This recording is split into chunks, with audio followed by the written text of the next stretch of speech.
We are live. 1, 2, 3, 4.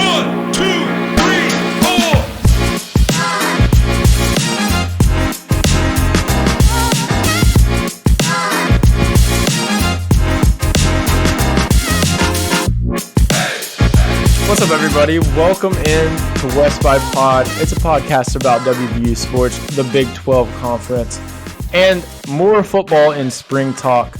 I'm Joel Bracken at WV Stats Guy on Twitter. I'm joined by Jordan Pinto at Game Day Shorts.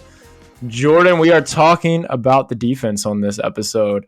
Can you give me an expression of how you felt about the defense last year? I'd rather not. No, I'd rather not do that. We're trying to keep vibes positive. I feel good coming off the offensive podcast. I don't want to bring us down just, first thing here. But no, well, so yeah, sure. It was real shitty last year. The defense was shitty.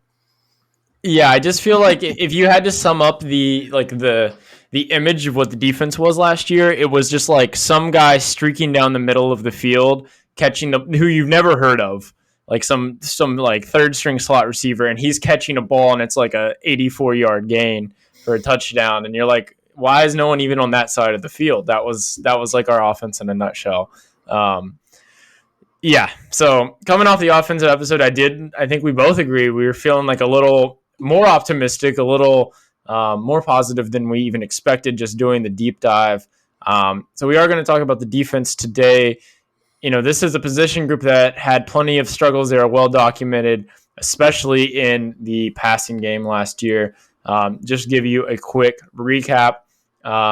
Beta ranked, they were 84th on defense, which is pretty bad for Power 5. 89th in preventing, or 89th in preventing explosive plays.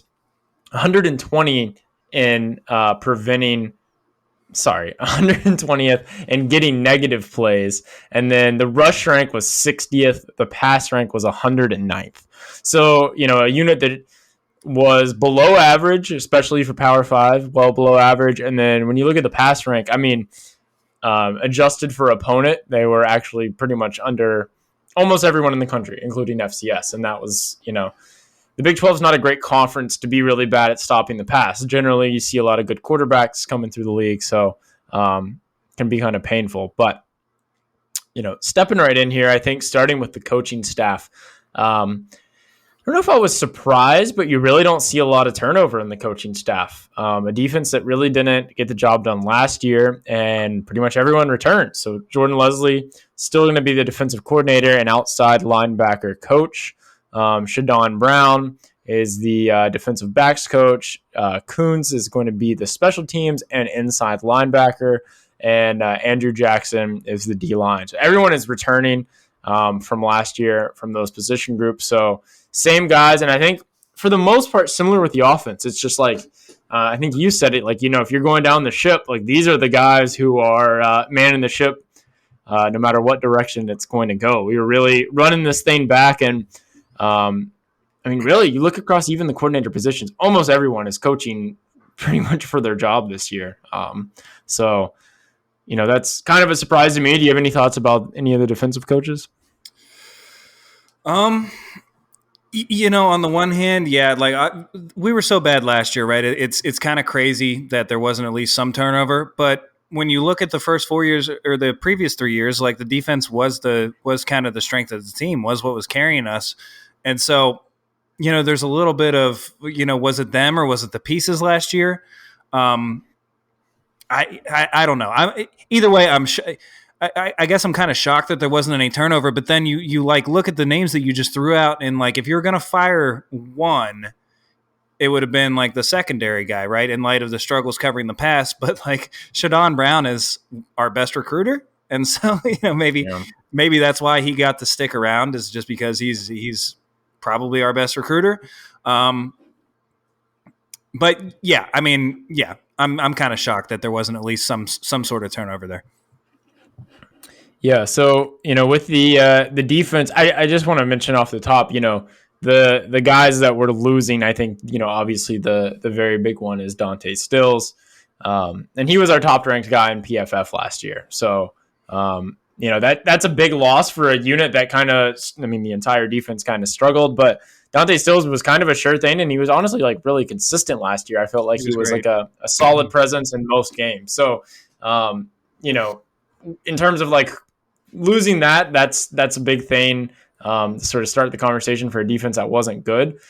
Now, in terms of the guys who were there last year, sort of our first question on the defense, who do you think played and might make a leap? Who would you like to see make a leap? Who do we really need to see make a leap from the roster last year? Yeah, I think in terms of need, it's somebody at the cornerback spot. Either Jacoby Spells, Andrew Wilson, Lamp. Just because that's such a position of need. It was such a weakness last year.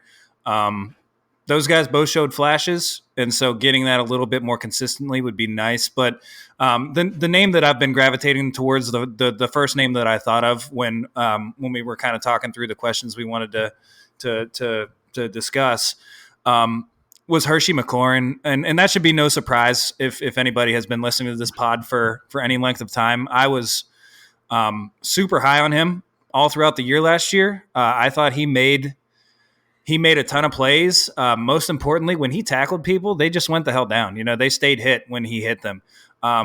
He's a heat-seeking missile out there. I thought he was. You always noticed him, right? Like he was always around the ball. You always noticed him.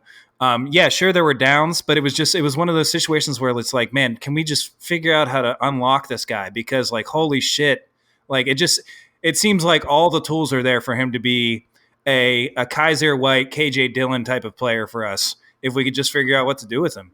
And so, I think, wishful thinking maybe, but I think he's the guy who I would look at where it's like year two at the Power 5 level, make a leap and be one of the premier defensive players in the league. Yeah, that's a good call. And yeah, any help in the secondary would be greatly appreciated. I went more with the what we're losing kind of guy. So I went towards Sean Martin. And like I said, just losing Stills on the D line. And he was like a presence. I felt like that was pretty constant last year. Just needing to fill that hole. Martin, I hope, is that guy to really step up and be the lead guy there on the D line. We also have Lockhart. Is another one. Jalen Thornton had some moments. So Sonny Redwood would be nice. I know I think he just got hurt, but he's one who kind of was coming on towards the end of the season, it felt like. But yeah, Martin was really good last year, right? It'd be nice if he could take that next step. Definitely. And then our next question about the defense. So these were the guys who were here. So now the newcomers, do you have any predictions for an impact newcomer on this defense?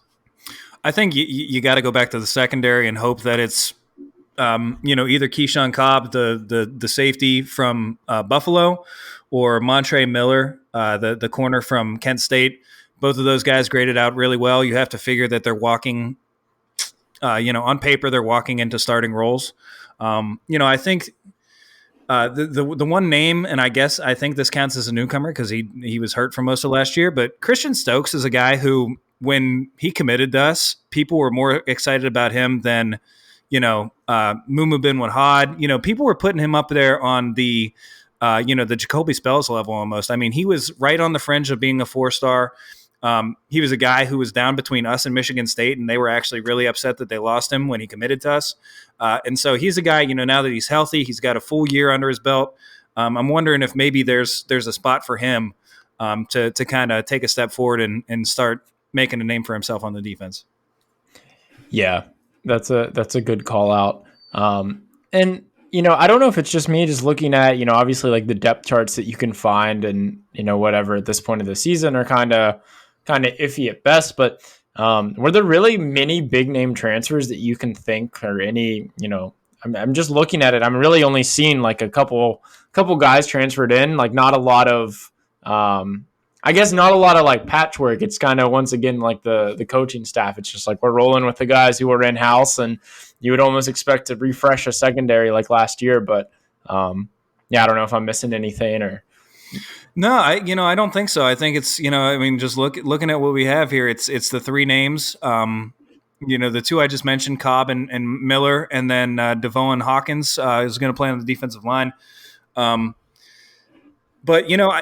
we had a lot of swing and misses last year in the transfer portal. And so I'm wondering if maybe like we said with the coaching staff, it's like this is kind of it. Mm-hmm. And if it's going to be it, we're going to go down with the guys who have been in here fighting with us through it.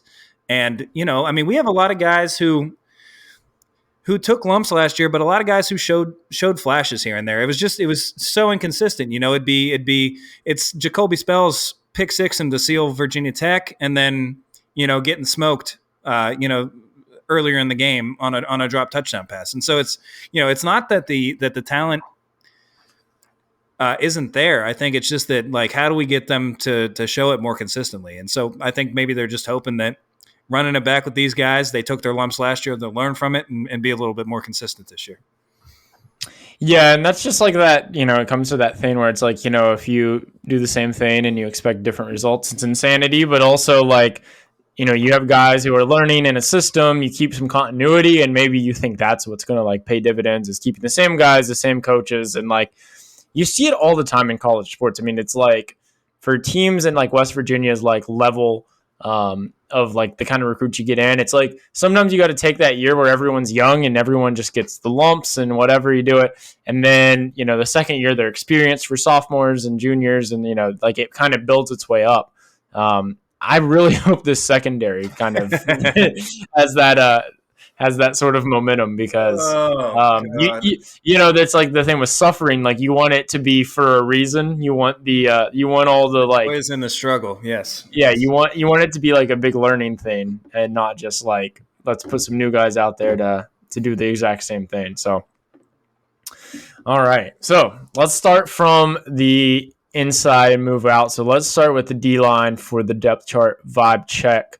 So I know we mentioned Stills. I see here 4 of our top 7 pressured guys are gone this year. So a little bit of a refresh. I mean, the guys that you do have down in the line, we mentioned Lockhart, Sean Martin, Jalen Thornton. Is it Davion Hawkins is a transfer coming in? Do you know much about him?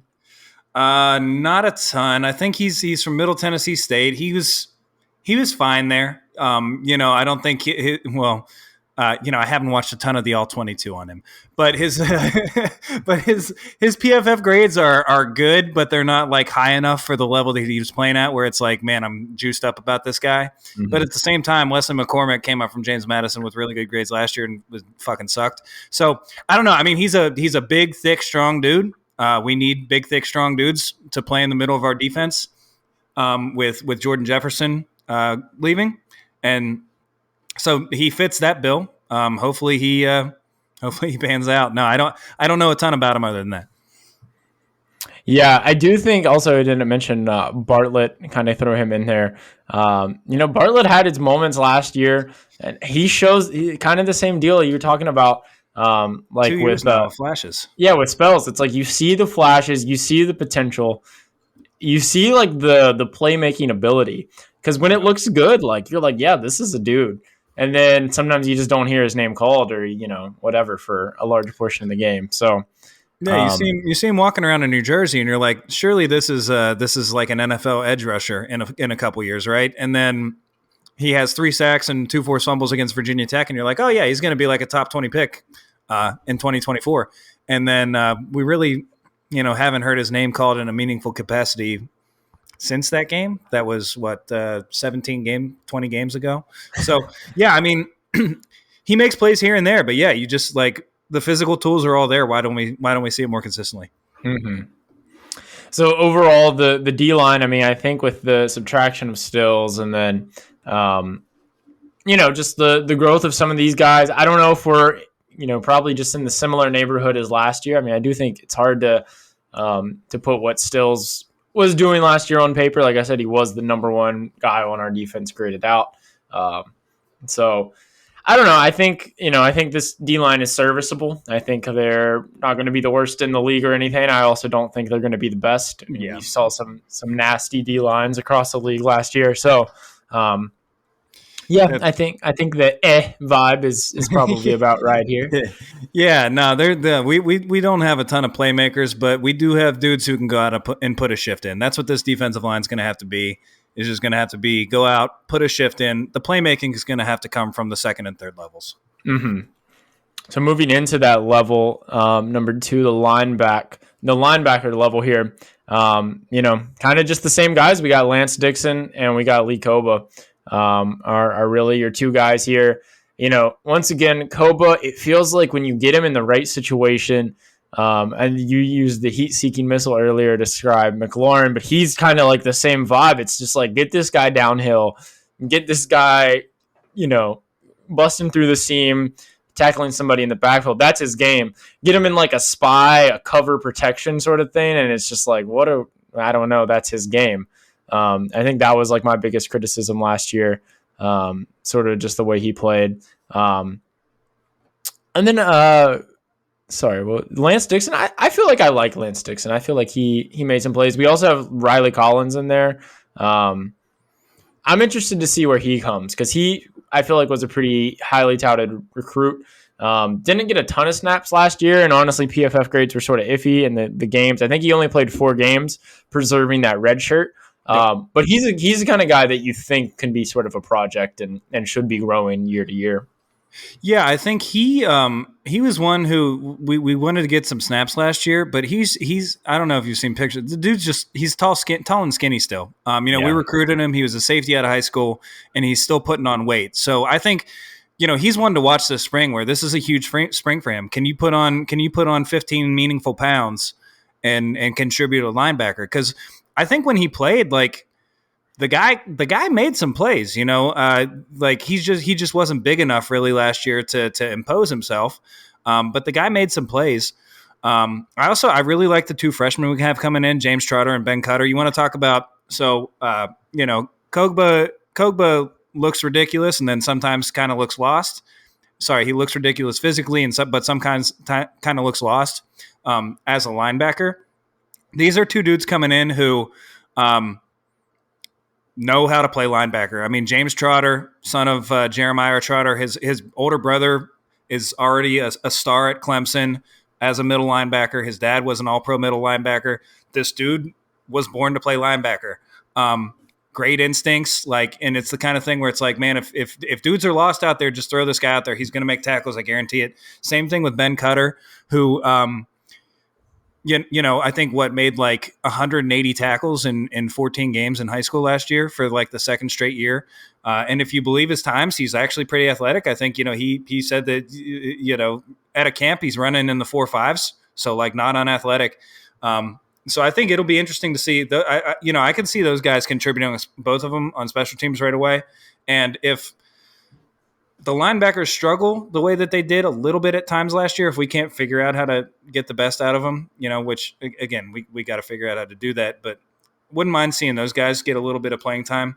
But yeah, man, Kogba's the key, right? Like you said it, like we weren't putting him in situations to succeed. Like, just looking at his numbers on PFF, he was, in the top third of Power 5 linebackers in terms of pressures, top quarter in terms of pressure, pass rush productivity, and win rate. On the other end of the spectrum, he's super low in coverage grade, but he's actually decent in man coverage. We only asked him to be in man coverage on 6% of his snaps, so it's like we weren't asking him to do things that he's good at last year. So hopefully we can kind of get out of our own way, play to our strengths a little bit in terms of how we're deploying some of these guys. Yeah, play to our strengths is the key because I do think there are going to be some deficiencies across, this team. But yeah, like you said, putting these guys in positions that, we're going to be able to utilize them and get the most out of them. The talent's there. The talent's there. Yeah, exactly. You got guys, and you can look at the recruiting rankings. You can look at these guys coming in. It's like, there's the development angle, and then there's the, scheme and getting these guys in the right position angle. And, maybe that's the thing that these coaches have to figure out. And if they don't, we'll probably have an entire new set of coaches the following year. So one or the other is going to work themselves out. Yep. So moving along here, next position group is the corner position. Not a fantastic unit last year. Lots of receivers probably liked seeing West Virginia on the schedule coming up. And yeah, I mean, Andrew Wilson-Lamp, he was the top PFF guy last year. He is going to be returning, but saying he was the top PFF guy was not fantastic. He had a 67 grade. That was only on 165 snaps. Your top snap guys were Malachi Ruffin, Ajayi got a lot of snaps. Wesley McCormick, Davis Mallinger. So, we're not going to see Ajayi or McCormick back. I don't know. I don't know what the angle is with the corners. Like it's some names that we recognize, but I know we have this one transfer here that you're talking about, Cobb earlier, Keyshawn Cobb. Yeah, Cobb. I think he's like a bandit type. He's kind of like hybrid corner safety type of deal. So he's one from Buffalo, and then Montre Miller is more of the true corner from Kent State. So I would imagine him to play one. I think, man, the best thing you can say about this group this year is that Ajayi and McCormick are nowhere to be found, because like holy shit did those guys were. I mean, there are misses and there are misses, and this was the latter. You know what I'm saying? But yeah, no, Andrew Wilson-Lamp. The read on him last year. He was the starting cornerback all through spring ball last year, all through fall camp, and then did not play for like the first half of the season. It was bizarre. And then we get to the second half of the season, and Leslie comes out with, well, he's kind of on that Sean Martin trajectory where he needs to grow into his body. And he does. I mean, you look at the guy, he's like 6'3", 170 pounds. He's a beanpole. And so maybe this is maybe this is the year where he grows into his body. He fills out a little bit, can start getting physical with people and using that length to be productive. So I think that would be good. Jacoby Spells is back. I don't know. I mean, there's bodies there. We need Miller to kind of maintain the level of play that he showed at Kent State, and then we need one of these other four dudes to hit. Yeah, it's that, like, who makes the leap in that position group. Yep. I think Spells, man, like, he has the talent, he has like the confidence, athleticism for sure. He has the athleticism. I think that could be a guy who it's there for him to make that leap. Make it his own, man. But yeah, it's very similar, and obviously a similar position group. It's similar to the receiving room, where it's just like, hey, it's there for the taking if you step up. Like we said, receivers, there will be balls to be caught. Like in this, there will be snaps to be had. Like it is a wide open room, and hopefully some guys have been putting in the work and are going to be making that step up. So step into our last group here, the safety position. I do think it's worth noting. We talk about how bad the secondary was last year, but Aubrey Burks like somehow kind of flew under the radar the whole year and was just kind of like, he was sort of afflicted by the overarching criticism of like, yeah, we're like a wet paper bag for a defense. But like Aubrey Burks had a really good year. PFF grades were really solid. I believe he was our second highest guy, right behind Dante. So, I like the return with Burks. He's just a junior. So we have that going for us. And then obviously Hershey McLaurin. Anybody else you think is going to contribute a lot in that corner room? So I expect it to be those. Yeah, no, I expect it to be those two, and then Cobb as the starting trio, and then you have Marcus Floyd, Christian Stokes floating around, Davis Mallinger, who's a really good athlete, but didn't have a clue what he was doing last year. I think that's going to be the six that are going to get snaps at safety. Yeah, man, Burks was awesome. Like the one play he didn't make last year was a play that he made, right? It was that deflected interception right before halftime against Texas. But like literally did not put a foot wrong for the entire season last year, which is pretty incredible considering how bad a lot of the guys he was playing alongside were. Mm-hmm. The cornerbacks were. I need to see it with the cornerbacks, but I'm in on the safety room. I'm cautiously optimistic that this is going to be a low key strength for us this year, just because Burks was so good. He's on the back end of the defense there. He's the one who's telling everybody what to do. That's good. You have McLaurin coming back year two, and then you have a really proven, experienced guy in Keyshawn Cobb coming in. I mean, that's on paper. Again, on paper, it's three good players on paper.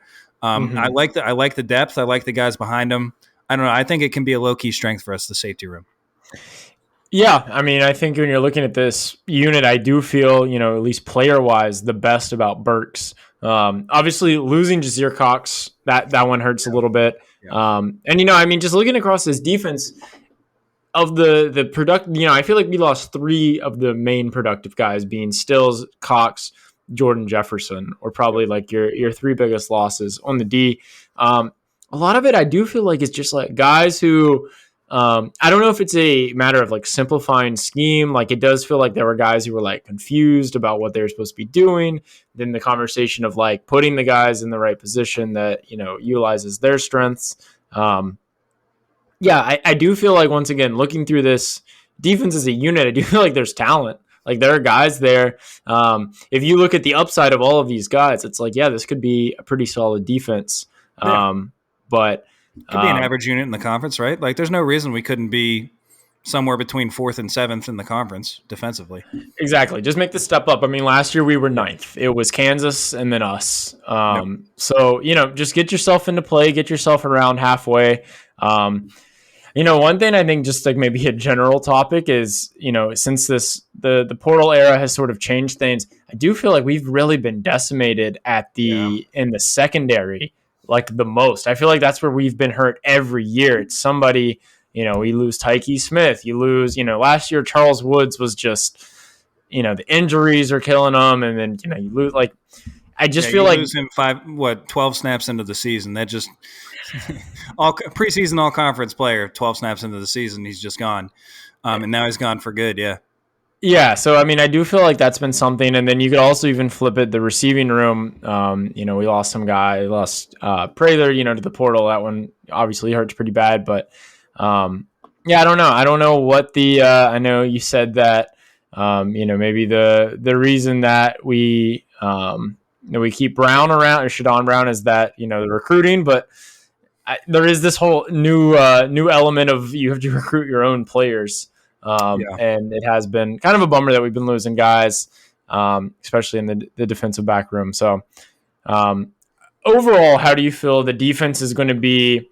I mean, last year was pretty bad. Like, do you think this defense can be better, significantly better, about the same? What do you think this could range from? It's weird. I think we're going to be probably a half a step to a full step back up front, but I think we could be that same half a step to full step better on the back half, from between the linebackers, cornerbacks, safeties. So I don't know. I guess it depends like what you value. I think again, it's kind of like we talked about on offense. It's a question of identity. Like, can we figure out something that we want to be? Because last year, I think we talked about it several times throughout the year that we felt like we were better when we were on the front foot going after people. Like, okay, our secondary sucks. Let's not give the other quarterback, 3 seconds to find a receiver. Like, let's go get him. And a lot of our players, Hershey McLaurin, Lee Kogba, Marcus Floyd, like a lot of these guys look better when it's not like, hey, drop back into a curl to flat zone and figure out who you're supposed to cover. It's go get this guy, go get the quarterback, or go get the running back, or you're guarding this specific person. And so, like you said, we were ninth last year. We could be that bad again. I don't think we will be. And conversely, I said I don't think that we could be the best unit in the conference either. But I think this is absolutely the talent is there if we can figure out an identity, figure out how to use these guys. Sure, we could be one of the groups in the middle of the road. 4th, 5th, 6th, 7th, somewhere in there where. They're going to get gashed, but they're not going to lose us the game most weeks. I also think if the offense does what we kind of hope it does and turns into more of a ball control, run ball, like that obviously helps the defense as well. So I don't know. What do you think the ceiling is for this group? Yeah, I think that's interesting though, just what you said about the, maybe this will be a fewer possession kind of deal if, we're more of a control style offense. Yeah, I think the defense, like realistically, yeah, you want to get near halfway in this conference. I mean, I think the thing is like, let's get to where the defense isn't losing us the games. Yeah. Let's get to where we have a chance to score 30 some points and that's going to win us the game, or a high 20 points. And like that might do it in a, 8-10 possession game, something like that.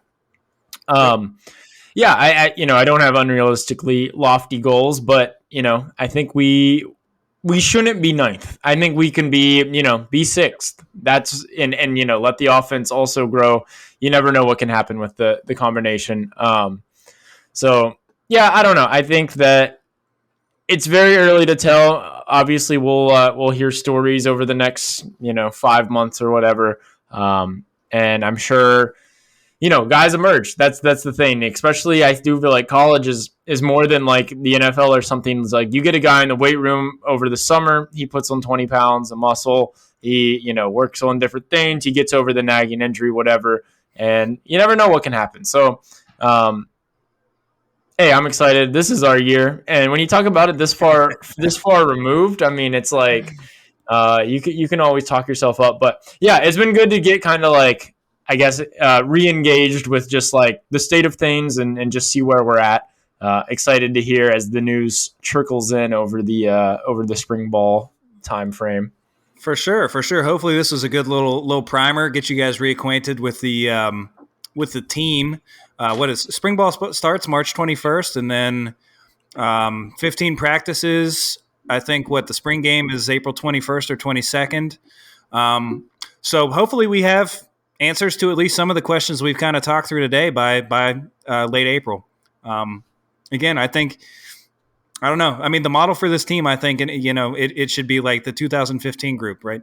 Where it's like you have Skylar Howard kind of breaking in. We have a budding defense, and then shit goes well, and the following year you win 10 games. That's just do it, Neil. Like, Jesus Christ. Just, win 8 this year, win 10 next year, win 12, 2025.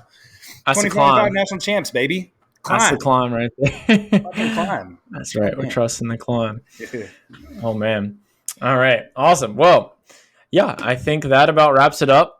So you can find us on smokingmusket.com.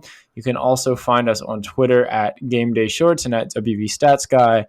We also have a Twitter for the pod. It's at West by Pod. You can tweet at any of those three if you have any questions or any topics you'd like us to discuss. I'm not sure exactly what our football schedule will be over the spring, but come summer we're going to be doing our preview pods, kind of like we did last year, our deep dives, spending some time with each team and just sort of talking through where they're at coming into the season. Obviously, a lot of changes in the Big 12. You get new.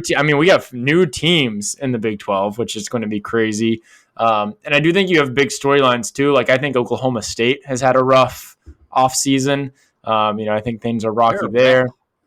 TCU coming off a national championship berth, and then getting rocked, and then refreshing. Now it is the Sonny Dykes era for real, because he gets to start making some more of those decisions. So yeah, I don't know. Excited for the summer. Excited for football. We're recording this the night before WVU plays Maryland in basketball. So by the time you're hearing this, we're probably already in the Sweet 16, maybe the Final Four. I don't know, but we're excited for that as well. Absolutely, yeah. No, we stay ready. We stay ready for WVU sports. Hey, if Nico Markiel comes out and lights it up the first week of spring ball, we're gonna hop on and talk about it. But yeah, TBD on how we do stuff in the spring. But dude, it's been a blast, man. I'm happy we did it.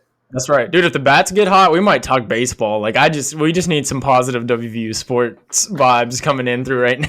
The microphone stays lit up, man. Just let me know. I'll catch up on baseball. Baseball. That's right. Yeah, I had somebody message me on Twitter the other day, like a Texas Tech fan, and they're asking about like our bullpen, and I was like, dude, I'm sorry, I don't watch enough baseball. Like, it's also like very early season, but I was like, dude, I'm sorry, I got nothing for you. It's an opportunity here. We need to get our fearless leader. We need to get Mike and Jake, because I know they follow baseball pretty closely. We need to get them on here. Yeah, they do. There probably is an audience for it. So yeah, if you're interested in WVU baseball talk, hit up one of us or at Smoking Musket, and we'll get somebody on the horn about that. But yeah, as always, thank you for listening, and let's go Mountaineers. Let's go. 1, 2,